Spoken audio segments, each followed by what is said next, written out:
أعوذ بالله من الشيطان الرجيم بسم الله الرحمن الرحيم. تو اب اس اگلی آیت میں اللہ تعالیٰ جناب محمد الرسول اللہ صلی اللہ علیہ وسلم کو مخاطب کر کے فرما رہے ہیں وَقُلِ الْحَقُّ مِنْ رَبِّكُمْ، اے میرے نبی آپ فرما دیجئے یہ حق ہے آپ کے رب کی طرف سے، یعنی یہی حق ہے، اور حق واضح ہے کہ اللہ کے ہاں باعزت انسان وہ ہے جو صاحب ایمان ہے. جس کے پاس ایمان نہیں، وہ چودھری ہو، وزیر اعظم ہو، کوئی وڈیرا ہو، اللہ کے ہاں اس کی کوئی ویلیو نہیں. ویلیو صرف ایمان والے کی ہے، اور یہ حق کلیئر ہے. اور آگے اللہ فرماتے ہیں فَمَنْ شَاءَ فَلْيُؤْمِنْ وَمَنْ شَاءَ فَلْيَكْفُرْ. یہ میرے محترم بھائیو ایک وعید بھی ہے، سخت وعید ہے کہ جو چاہے وہ ایمان لے آئے اور جو چاہے کفر اختیار کرے.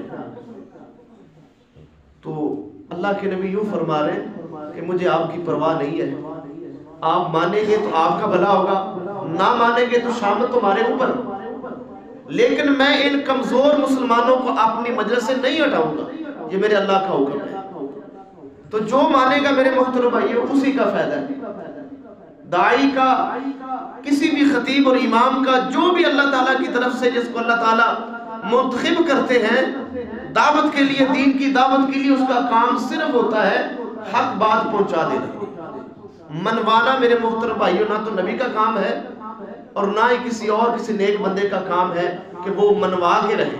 نہیں میرے محترم بھائیو، صرف ذمہ داری یہ ہے کہ وہ حق بات جو ہے، جو صحیح بات ہے، وہ آگے پہنچا دے. تو جناب محمد الرسول اللہ صلی اللہ علیہ وسلم فرماتے ہیں کہ حق یہی ہے جو میں نے آپ تک پہنچا دیا ہے کہ میرے ہاں بھی اور اللہ کے ہاں بھی باعزت وہ لوگ ہیں جو صاحب ایمان ہیں.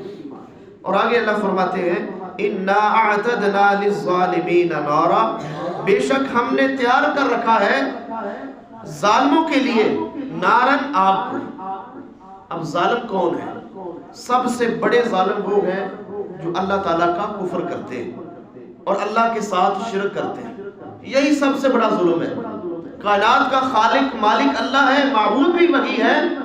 جو انسان اس اللہ کے ساتھ کفر کرتے ہیں اور اس کے ساتھ شرک کرتے ہیں، یہ کائنات کے اندر سب سے بڑے ظالم انسان. اللہ تعالیٰ فرماتے ہیں کہ میں نے ظالموں کے لیے آگ کو تیار کر رکھا ہے، اور آگ کیسی ہے؟ احاط بہم، جو ان کو گھیر لے گی.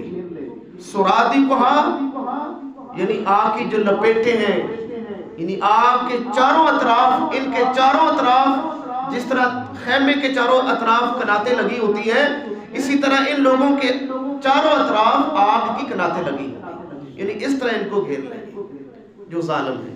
اللہ سے دعا ہے اللہ ہمیں محفوظ فرمائے. میرے محترم بھائیو، کفر اور شرک یہ بہت بڑا ظلم ہے. یہ اللہ تعالیٰ کو کسی صورت بھی یہ برداشت نہیں ہے.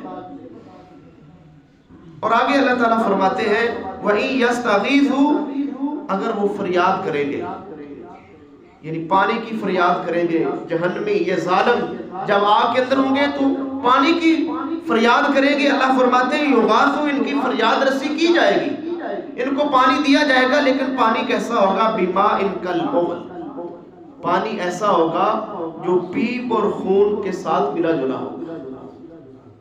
اور ایسی جیسے تیل کی تلچھٹ ہوتی ہے، کبھی تیل کو آگ کے اوپر رکھیں، اس کو ابالیں، اوپر سے تیل سائڈ پہ کر لیں، جو نیچے وہ کیچڑ سا بچ جاتا ہے، گاڑھا سا ہوتا ہے، تھک، اس کو کہتے ہیں تلچھٹ. یعنی اس قسم کا پانی ان کو دیا جائے گا جو گاڑھا ہوگا، تلچھٹ کی طرح ہوگا. اور آگے اللہ فرماتے ہیں یشوی الوجوہ، اتنا گرم اور اتنا ابلا ہوا پانی ہوگا کہ ان کے چہروں کو بھون ڈالے گا. اللہ سے دعا ہے اللہ ہمیں محفوظ فرمائے. میرے محترم بھائیوں، یہ ظالم جو دنیا کے اندر اپنے آپ کو بہت بڑا کہتے تھے کہ ہم نے بڑا مار کا مال لیا قرآن کو نہ سمجھ کر اور محمد الرسول اللہ صلی اللہ علیہ وسلم کے اوپر ایمان نہ لا کر، ہم نے بڑا مار کا مار لیا ہے، لیکن جب قیامت کا دن ہوگا اللہ کی پکڑ کے اندر آئیں گے تو ان کا یہ حال ہوگا کہ ان کو ایسا پانی دیا جائے گا جن سے ان کے چہرے جو ہے وہ پگھل جائیں گے. اور قرآن کی آیت کے اندر آتا ہے کہ جب وہ ایک گھونٹ پانی اندر جائے گا پیٹ میں تو پیٹ کی جو انتڑیاں ہیں وہ باہر نکل جائیں گی، اتنا گرم ترین ہوگا وہ پانی۔ اور آگے اللہ فرماتے ہیں بئس الشراب، کتنا برا پانی ہے، وساعت مرتفقہ، اور کتنا برا ٹھکانہ ہے، یعنی ٹھکانہ بھی بہت برا ہے اور جو ان کو مشروب دیا جائے گا وہ بھی بہت برا ہے۔ اللہ سے دعا ہے اللہ ہمیں محفوظ فرمائے۔ میرے محترم بھائیوں، یہ حقیقت ہے کہ ظالموں کے ساتھ اللہ تعالیٰ نے یہی سلوک کرنا ہے۔ جو دنیا کے اندر اللہ سے کفر کرتے ہیں اور اللہ کے ساتھ شرک کرتے ہیں، اللہ کے علاوہ دوسروں کی پوجا کرتے ہیں، ان کا حال میرے محترم بھائیوں یہی ہونا ہے کل قیامت کے دن۔ اللہ سے دعا ہے اللہ ہمیں محفوظ فرمائے، اللہ تعالیٰ ان لوگوں کے اندر شامل فرمائے جن کو اللہ تعالیٰ اپنی رحمت سے نوازے گا۔ اللہ سے دعا ہے اللہ تعالیٰ کبھی کوتاہی معاف فرمائے۔ انشاءاللہ آگے اہل ایمان کا ذکر آ رہا ہے اور ایک آگے بہت خوبصورت واقعہ آ رہا ہے، انشاءاللہ اس کو بیان کریں گے اور اس کے اندر بڑے ہی سبق ہیں، سیکھنے والے ہیں۔ الحمدللہ رمضان بھی ہے اور انشاءاللہ الحمدللہ ہمارے پاس قرآن بھی ہے اور الحمدللہ ہم با جماعت نماز بھی ادا کر رہے ہیں۔ انشاءاللہ بے شمار انشاءاللہ فوائد حاصل ہوں گے۔ اللہ سے دعا ہے اللہ تعالیٰ ہمیں اپنی رحمت سے یہ فوائد حاصل کرنے کی توفیق عطا فرمائے۔ اللہ سے دعا ہے اللہ تعالیٰ کمی کوتاہی اپنی رحمت سے معاف فرمائے۔